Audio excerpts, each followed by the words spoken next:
there are a couple of changes that I want to make to improve the sim, specifically to improve the collisions and the behavior of the coffee beans. So, and also, well, I'm going to increase the scale a little. Let's do like 1.5. Let's try that a little bit more. This will kind of fill out the shots as well. They're kind of squished together a bit there, but that shouldn't be a problem. Yeah, just kind of fill out the shots with more coffee beans and less kind of background space, and also it will help us get more accurate collisions. Another thing, let's take a look at the randomization of the orient here, because I'm seeing it could be a bit more random. We can take a look at this distribution here. It has different ways of creating random numbers. Could try inside sphere, works well with normal sometimes still. This one, yeah, that looks pretty good.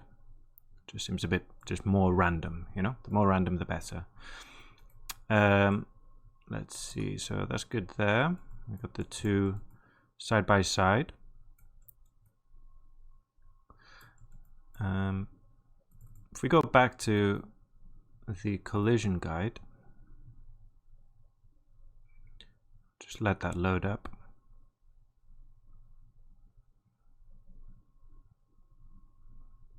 Okay. And they're pretty close, to be honest, but to get them to match up even better, what we can do is take the collision padding. Okay, so this kind of rescales the collision object compared to the source. If we just put that to 0, it should match up pretty much exactly. See that? Pretty much perfect there. It's only the parts which are concave in the original geometry which don't match up, but this is the kind of best scenario we can get. Okay, so let's go take a look at that. You can see they're almost identical, and we'll leave that at 0, turn that off. I'd like to get a bit more spin as well. So this is the max amount of spin that we'll get based on this rand function. Let's maybe double it. Get a bit more spin going on. The gravity, what did I put? -1. I think maybe even less. Let's do minus point, not less, sorry, a bit more. So we get maybe a bit of an arc movement on the beans. You know, to get him pulled down a little bit, and to help with that, we could add some more density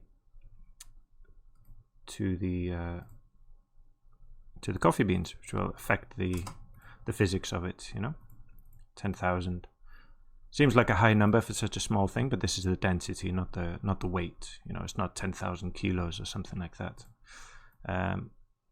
Okay, let's see what that gets us. I'll go back into my camera and just take a look at the first sim for now. I'll run again to full screen and run a flipbook of that. Let's take a look.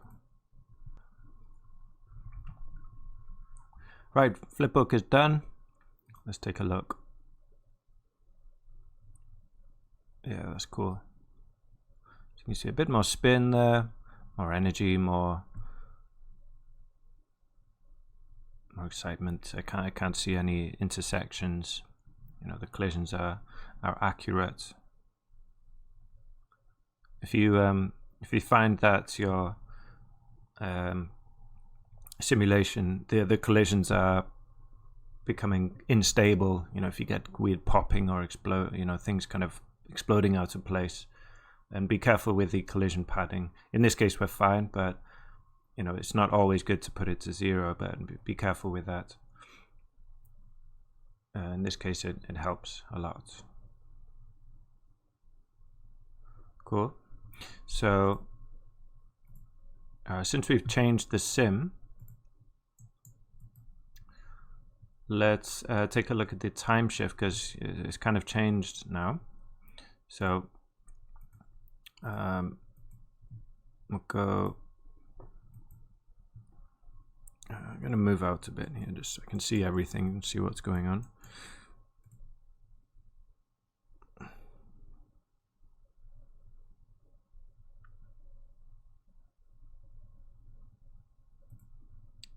Okay,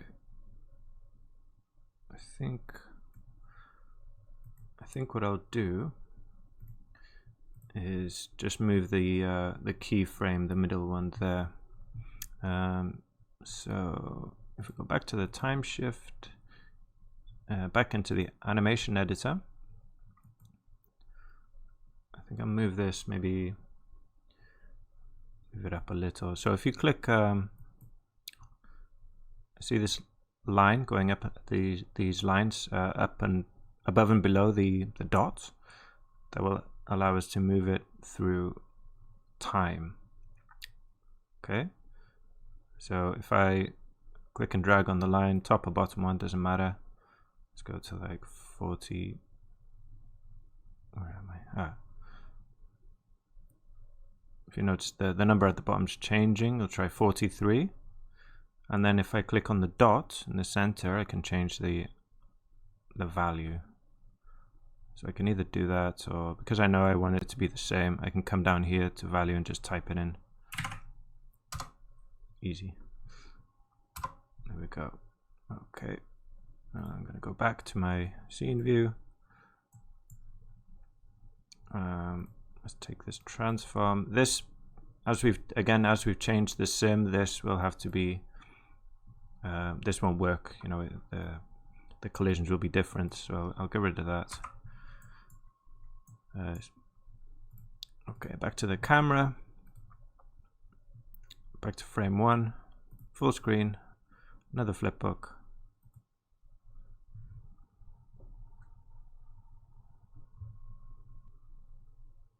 So the flipbook is done. So let's take a look at how that came out.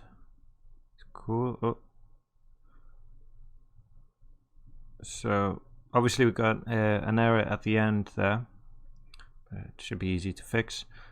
But now we can see we get initial collision, crash, and then it slows down. A little bit later, we get bang, slow down, and then this weird bounce here, but we can fix that. So back into the time shift, make sure that's selected. Into your animation editor, and this is the problem, the curve coming up and then coming, is hard to see, but it is going up and then coming down. So we can use these handles to change the interpolation there. So if I take this, I can select this handle, kind of to bring that down, make it a bit shorter.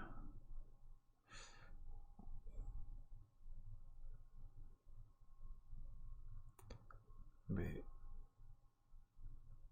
something around there.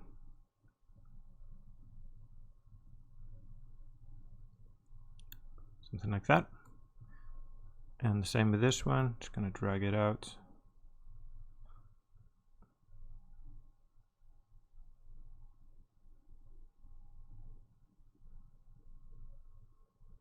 There we go, much better. So the new interpolation of the value, see, it's not going above and back down again. We want it to go here, slow down, slow, and gradually come to a stop there. Okay, let's take a look at that again. Highlight the merge. Sorry, not highlight. Visualize the merge node. Full screen, and another flipbook. Great, that's done. Let's take a look. Slow down, and perfect. We don't get that weird bounce anymore. All the collisions look great. I can't see any no intersections. One last thing I would like to do. I don't want to see anything on the first frame. You can see the corners there, and it kind of looks a bit weird. It'd be nice to just have an empty frame. So very easy fix. If we go back into the OBJ layer, select the camera, and here we have, you can change the resolution of the camera, aperture, you know, lots of different things like that. But what we're after is the focal length, and we're just going to change this to 60. There we go, disappeared.